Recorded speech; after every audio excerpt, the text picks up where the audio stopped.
የእሳት ባህር ኢየሱስ ዛሬ ባላ እንዳይብድብን እናወርደው እንደ ባላ ጨለለ ኢየሱስ ክርስቶስ ምስክር ነው። ገሃነመ እሳት ነው የምትገባው። አይደለም እውነቴን ነው። ሁሱ ተመለስ። ጌታ ኢየሱስ ክርስቶስ እሱ ፊት ትቀርባለህ። ገሃነመ እሳት ነው የምትገባው። እሱ ዝም ብሎ አምላክ እንደ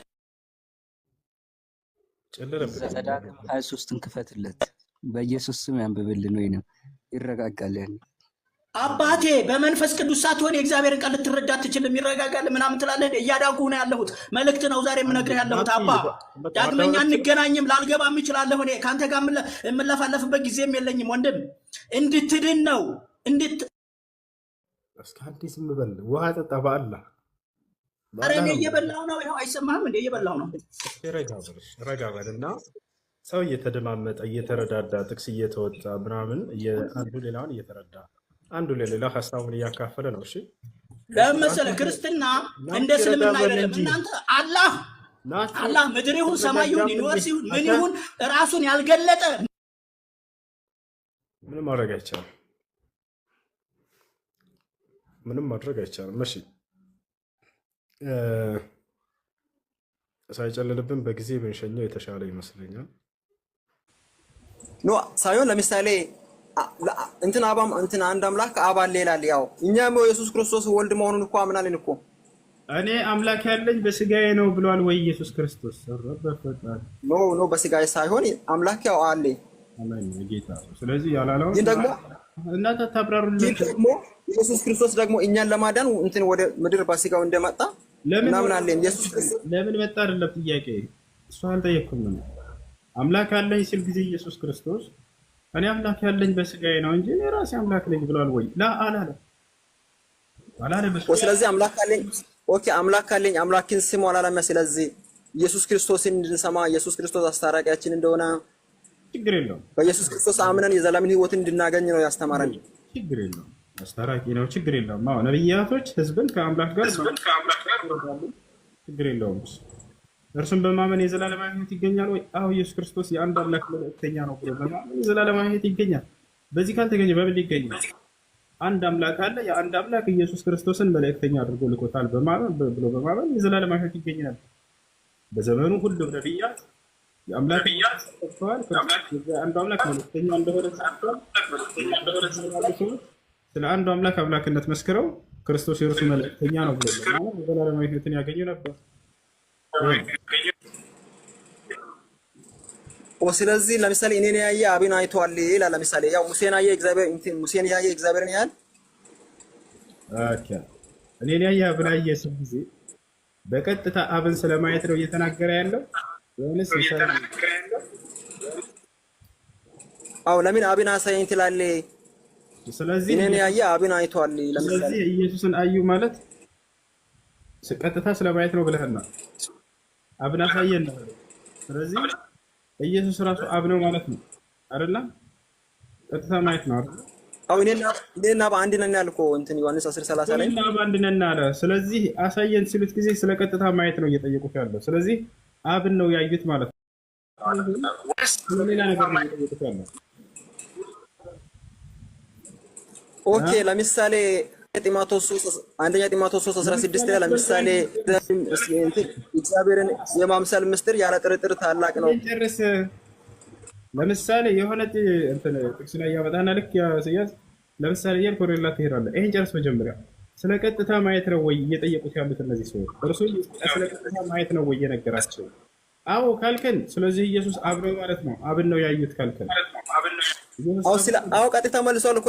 ለምን አብን አሳየን ትላለህ? እኔን ያየ አብን አይቷል ማለት ቀጥታ መልሷል እኮ። ኢየሱስ ክርስቶስ ራሱ አብ ነው ማለት ነው። አብን ነው ያዩት ማለት ነው አይደለ? አዎ ኢየሱስ አብ ነው። አዎ ስለዚህ ያው እንትን አብ ነው። እኔን ያየ አብን አይቷል። ኢየሱስ አብ ነው ኖ አብ ሳይሆን ለምሳሌ እኔን ያየ አብና ወልድ ለምሳሌ ያው ምንም ልዩነት ስለሌላቸው ነው እኔን ያየ አብን አይቷል ያለው። ለዚህ ነው በቃ አይደለም አልተረዳኸውም። አሁን ይኸውልህ አሁን ላስረዳህ አዳምጠኝ እሺ። ኦኬ ለምሳሌ እኔና በአንድ ነን ሲል ያው ምን እያለ ነው ታዲያ እዚህ ጋር? ለምሳሌ አሁን እንረዳ እንዴት እንደምንረዳ ታውቃለህ? አውድን በማየት ነው። ክርስቶስ ምን መለሰላቸው የሚለውን ነው። ወዲያው ምን አላቸው መሰለህ? እኔ የምሰራው ስራ እርሱ የአብ ስራ ነው እያለ ይነግራቸዋል እዛው። እኔ የምሰራውን ስራ አያችሁ ማለት አብን አያችሁ ማለት ነው። ለምን አሳየን ትሉናላችሁ እያለ እየነገራቸው ነው። ከእኔ የምትሰሙትን ትምህርት ሰማችሁ ማለት አብን አያችሁ ማለት ነው እያላቸው ነው። ምክንያቱም ኢየሱስ ክርስቶስ የሚሰራው ድንቅ ተአምራቶችና እነዚያ ሙታን ማስነሳት ምናምን የማን ስራዎች ናቸው? የአምላክ ስራዎች ናቸው። ገብቶሃል አይደለ? እነዚህን አየ ማለት ሰውየው ቀጥታ አምላክን አየ ማለት ነው እያለ ስለ ስራዎቹ ነው እየነገረ ያለው፣ ስለ ትምህርቶቹ ነው እየተናገረ ያለው። እና ላሳየህ በደንብ እንዲብራራልህ ማለት ነው። ቃል እዛው እንክፈተው።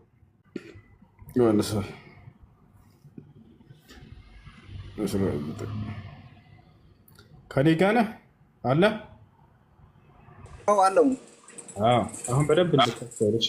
ስለምን ማየት እንደሆነ ኢየሱስ የነገራቸው ከዚያ በኋላ እንመለከታለን።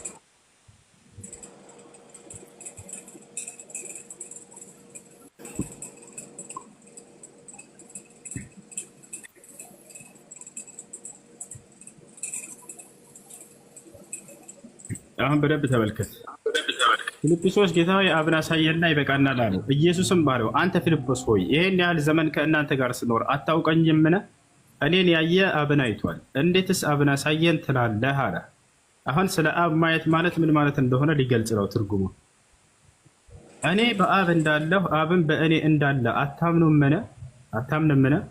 ከዚያስ እኔ የምነግራችሁን ቃል ተመልከት፣ ከራሴ አልናገረውምና አለ። አየህ፣ ያ ቃል ከማን ነው? ከአብ ነው። ይሄን ሰማችሁ ማለት ቀጥታ አብን አያችሁ ማለት ነው። ስለ ቃሉ መስማት እንዲሁም ስራውን ሊገልጽ ነው ቀጥሎ።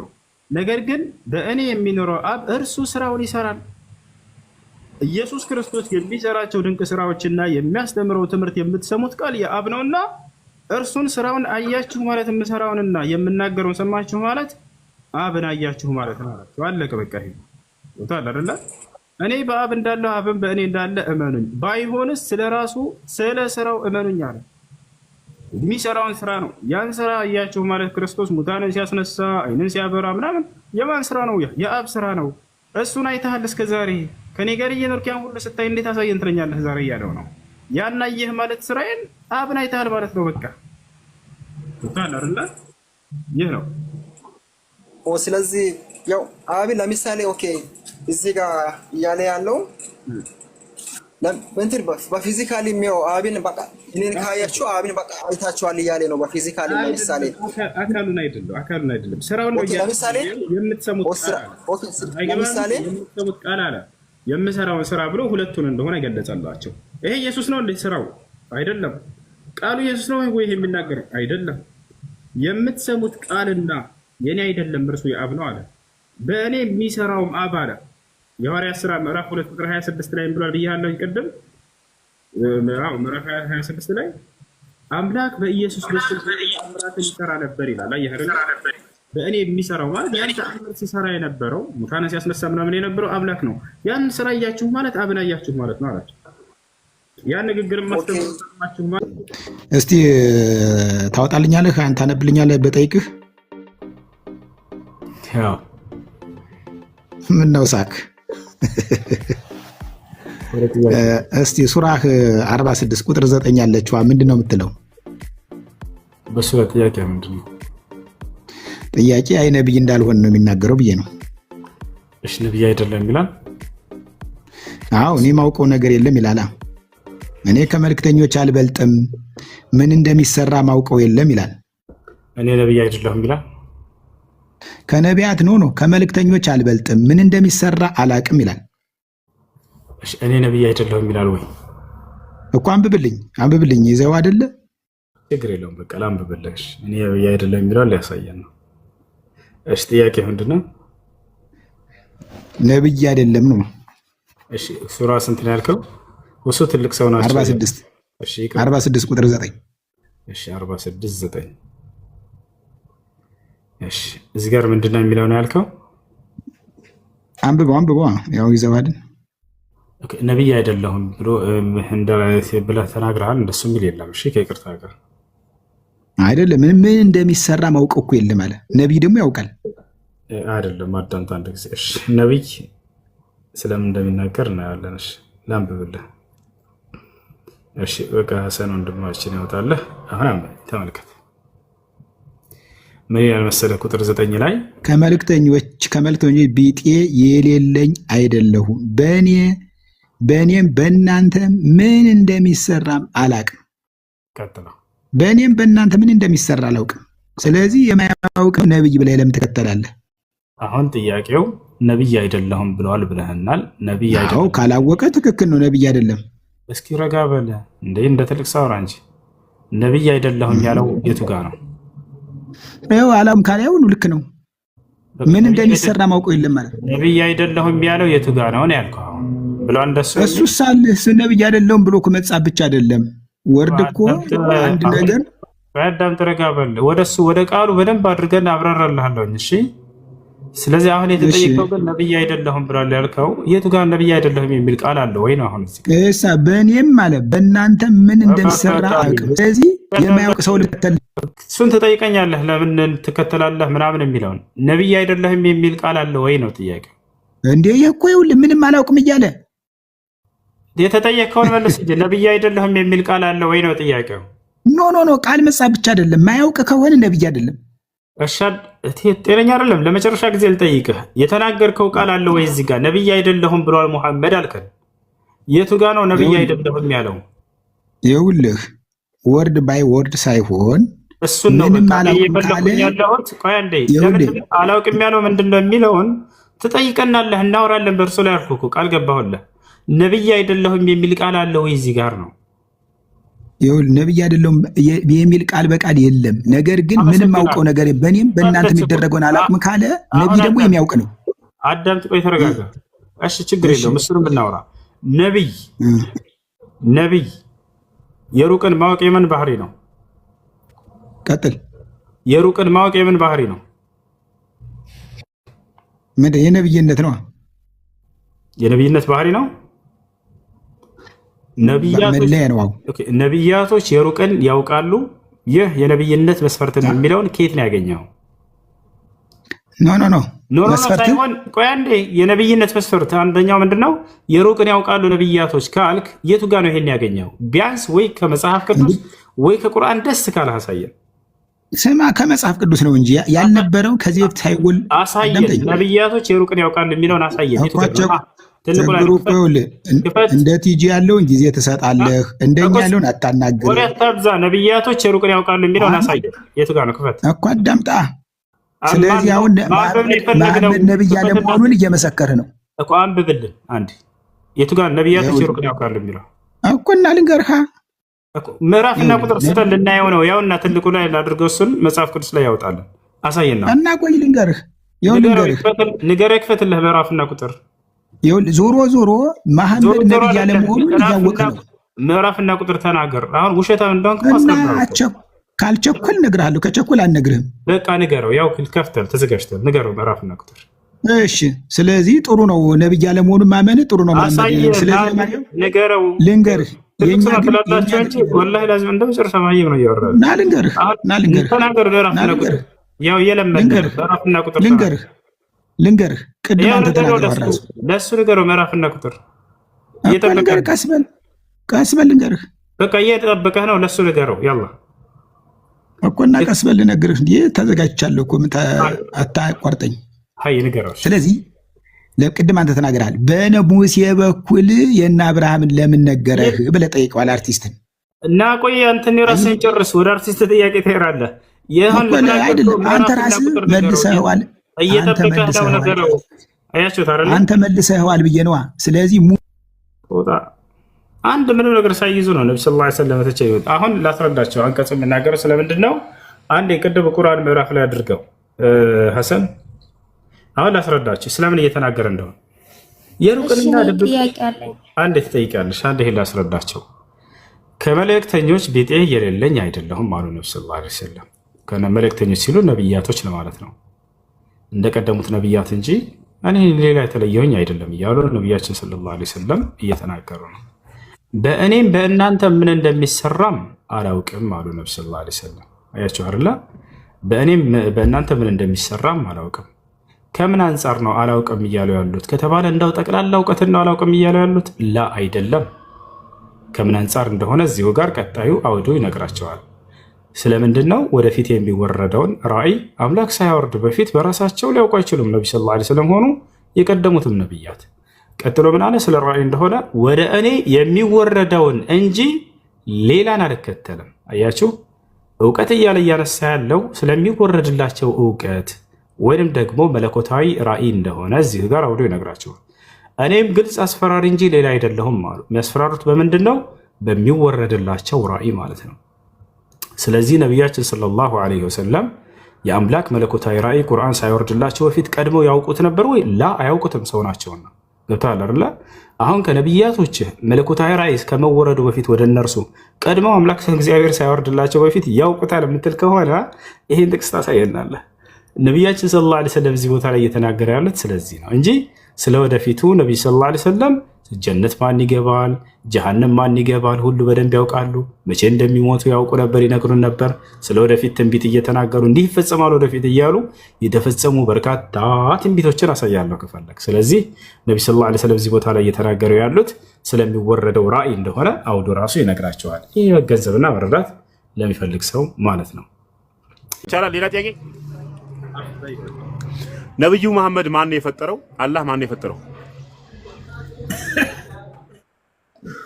ነቢዩ ሙሐመድ ሰለላሁ ዐለይሂ ወሰለም አምላካችን አላህ ሱብሓነሁ ወተዓላ የፈጠራቸው ፈጣሪ ነው። እናቱ ፈጣሪ የለውም። ፈጣሪ ያለው ከተባለ ፍጡር ነው የሚሆነው። ልክ እንደ ኢየሱስ ክርስቶስ። ለምሳሌ ኢየሱስ ፈጣሪ ነው ይባላል፣ መልሶ ግን የፈጠረው አካል አለ ይባላል። ይሄ ያለው ክርስትና ላይ ነው፣ እስልምና ላይ እንደዛ ብሎ ሂሳብ የለም። አይ እሺ፣ ቁርአናችሁ ላይ አላህ ማለቴ አንተ እንዴት አድርገህ የተቀበልከው ማለቴ ከምን ተፈጠረ ብለን እያመለከው ያለው? ምን አልኩኝ? አሁን ያልኩትን መልስ ደግሞ ምን አልኩኝ?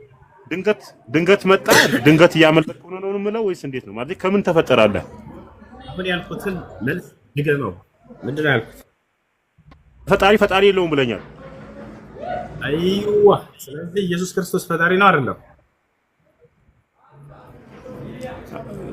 አሁን ለምሳሌ ሀብቴ እንደዚህ ነው ብለህ ብታስረዳኝ ደስ ይለኛል። ጥያቄ ከምትጠይቀኝ ጥያቄ በጥያቄ ለምን እናደርገዋለን? እንድትረዳ ነው አንተ። ምክንያቱም ሎጂክ ነው የፈለግከው። አምላካችን አላህ አልረዳ እኔ የጠየቅኩን ጥያቄ ብቻ አብራራልኝ። አምላክ አላህ ሱብሓነሁ ወተዓላ ፈጣሪ ነውና ፈጣሪ ደግሞ ፈጣሪ የለውም ለእርሱ። ፈጣሪ ያለው ካለ እርሱ ፈጣሪ ሊሆን አይችልም። ገብቶሃል አይደል? ያ ነው። ለምሳሌ ይህ እንደ ክርስቲያኖች ያለ እምነት ፈጣሪ ነው ብለው ያምናሉ። ኢየሱስ ክርስቶስ መልሶ እንደገና ለእርሱ ፈጣሪ አለው፣ አስገኛለሁ፣ ያመጣው አካል አለ። ገብቶሃል አይደል? ማን ነው ያመጣው ከተባለ አምላኩ ማን ነው ከተባለ አብ ነው። ይሄ ውዝግብ ያለው የቱ ጋር ነው ከተባለ ክርስትና ነው፣ አንተ እምነት ላይ ነው። ገብቶሃል? አምላክ አላህ ሱብሓነሁ ወተዓላ ምንድን ነው ከተባለ ፈጣሪ ነው። ማስረጃ አለው። አዎ የቁሉ ሱብሓነሁ ወተዓላ አላሁ አለዚ ኸለቀ ሰማዋት ወልአርደ ወማ በይነሁማ ፊ ሲተቲ አያም። ቃል በቃል ምን ይላል ቁርአን? አምላካቸው አላህ ማለት እርሱ ሰማያትንና ምድርን በ6 ቀን የፈጠረ አምላክ ነው እያለ ይናገራል። ገብቶሃል አይደል? ፈጣሪ ነው። ይሄ ነው። እሺ እንደ መጽሐፍ ቅዱስ ላይ ከየት ነው ታዲያ እኛ እየተማርን ያለ ነው? በቤተ ክርስቲያን የለም መጽሐፍ ቅዱስ ላይ። ዋው ኦኬ። አሁን ቁርአን ከየት ነው መጀመሪያ? ቁርአን ይሄ የእናንተ ከየት ነው ቁርአን የመጣው? ቁርአንን የጻፈው ማን ነው? ቁርአን ከአምላካችን ከአላህ ዘንድ ነው የመጣው። ለነቢዩ ሙሐመድ ሰለላሁ ዐለይሂ ወሰለም መልአኩ ጅብሪል ያመጣላቸው። ነብዩ ሰለላሁ ዐለይሂ ወሰለም ደግሞ ለትውልድ አስተማሩት።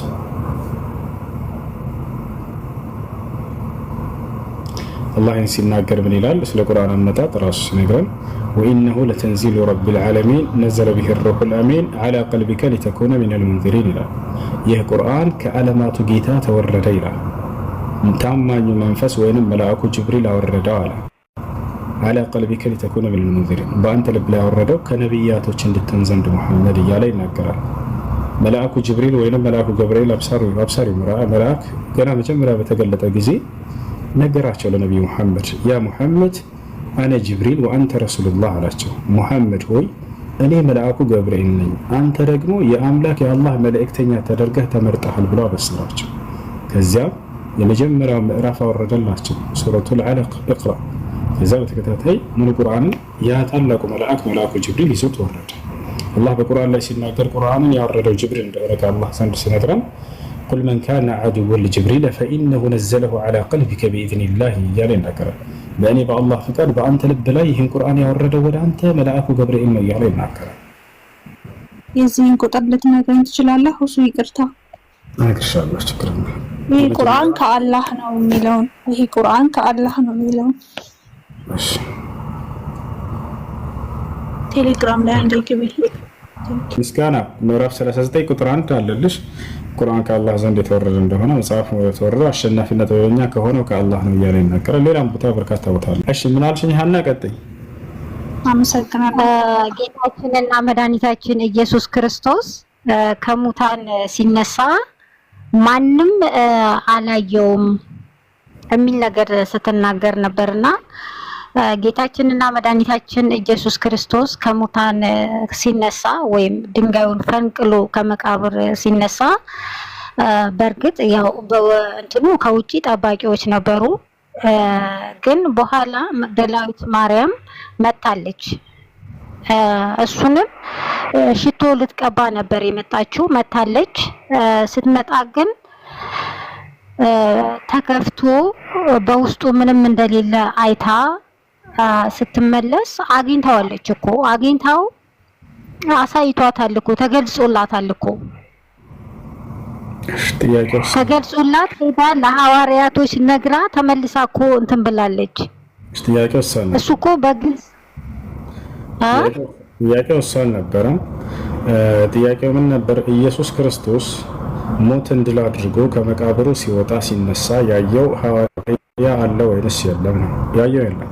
አንድ ሰው ከቀብሩ ፈንቅሎ ሲወጣ ያየው ሐዋርያ የለም። አይተዋለች እኮ አይተዋለች። ሄዳ መግደላዊት ማርያም ሄዳ አይታለች። ከዛ በኋላ ግን በሙሉ መተው አይተዋል። ወደ መግደላዊት በተዘጋ በር ውስጥ ደግሞ ኢየሱስ ክርስቶስ መቃብሩን ፈንቅሎ ሲወጣ አይተዋለች። ከወጣ በኋላ እኮ አይተዋለች። በር ላይ እኮ አይታ ስትመለስ አግኝተዋለች እኮ አግኝተው አናግሯታል። አይተዋለች። አላየችውም። ጥያቄው እባክሽ እንደሱ ሳይሆን መቃብሩን ከፍቶ ሲወጣ ፈንቅሎ ሲወጣ ሞትን ድል አድርጎ ሲነሳ አይተዋለች ወይ? ያየው ሐዋርያ አለ ወይንስ የለም? መግደላዊት ማርያም ብትሆን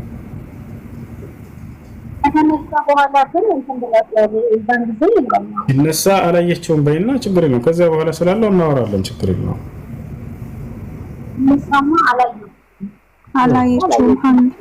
ሲነሳ አንድ ሐዋርያ የለም። አንደኛ እሱ ነው። ሁለተኛውን ስለ መግደላዊት ማርያም ምስክር እንምጣ። እሺ ስህተት እንደሆነ ላስረዳችሁ። እንዴት ከተባለ እርስ በራሱ መጋጨት። ፍርድ ቤት ቢቆም አንድ ሰው የሆነ ምስክር ሊመሰክር ተጠርቶ የተለያየ ሀሳብ ቢናገር ለፍርድ ቤቱ ዳኛ፣ ያ ፍርድ ቤቱ ዳኛ ይሄን መስካሪ ይቀበለው ይመስላችኋል? ሄደ መጀመሪያ ሀሳብህን አንድ አድርገህ ና ነው የሚለው አይደል እንዴ? የሚጋጭ ነገር ቢነግረው ይሄ መስካሪ ማለት ነው። የመግደላዊት ማርያምን ምስክር እንመልከት። ተመልከቱ። ማቴዎስ ምን ይላል? መግደላዊት ማርያም የመጣችው በጨለማ ነው ይለናል። ገና ጨለማ ፀሐይ ሳይወጣ ይለናል። ማርቆስ ምን ይላል? በጨለማ አይደለም ፀሐይ ከወጣ በኋላ ነው የመጣችው ይለናል። የትኛው ትክክለኛ? አንድ ይሄ። ሁለተኛ ማርቆስ ምን ይላል? መግደላዊት ማርያም ስትመጣ ጊዜ ብቻዋን የመጣችው ይለናል። ሉቃስ ምን ይላል? ብቻዋን አይደለም ሌላ ሁለተኛ ማርያም አለች ይለናል። ማቴዎስ ሲመጣና ሶስተኛ ሌላ ሴት አለ አብራት አለች ይለናል። ዮሐንስ ሲመጣና ብዙ ናቸው ይላል ከመግደላዊት ማርያም ጋር። የትኛው ትክክለኛ? ሁለተኛ።